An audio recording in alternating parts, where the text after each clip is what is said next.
पश्चिम बंगाल में दूसरे चरण का मतदान जैसे जैसे करीब आ रहा है, वैसे वैसे सियासी पारा सातवें आसमान पर पहुंचता दिख रहा है। चुनावी प्रचार अब अपने आखिरी दौर में है और असली जंग अब जमीन पर उतर चुकी है। जिन 142 सीटों पर वोटिंग होनी है, उन्हें सालों से सत्ताधारी दल का अभेद किला माना जा रहा है। लेकिन इस बार तस्वीर कुछ बदली नजर आ रही है। पहले चरण में रिकॉर्ड तोड़ मतदान ने राजनीतिक गलियारों में हलचल मचा दी और अब दूसरे चरण में भी वैसी ही आंधी के संकेत मिल रहे हैं। विपक्ष लगातार दावा कर रहा है कि जनता इस बार बदलाव के मूड में है, तो वही सत्ताधारी खेमे की बेचैनी अब खुलकर सामने आने लगी है।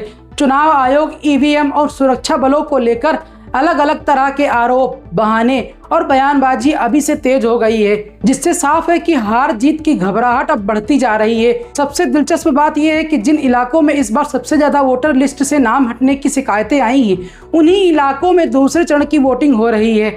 इनमें उत्तर 24 परगना, दक्षिण 24 परगना, कोलकाता, हावड़ा, मेदिनीपुर और बांकुड़ा जैसे बड़े बड़े जिले शामिल हैं, जहां महिला मतदाता, शहरी वोटर और कथित भद्र लोक वर्ग इस बार गेम चेंजर बन सकते हैं। इतना ही नहीं, बड़ी संख्या में बाहर काम करने वाले लोग भी अपने घर लौटकर वोट डालने पहुंच रहे हैं, जिससे वोटिंग प्रतिशत और भी ज़्यादा बढ़ सकता है।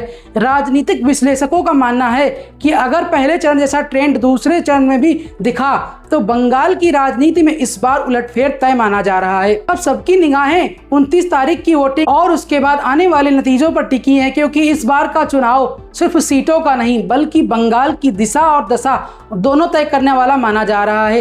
तो क्या बंगाल में इस बार होगा बड़ा खेला या फिर सत्ताधारी बचा लेगी अपनी कुर्सी?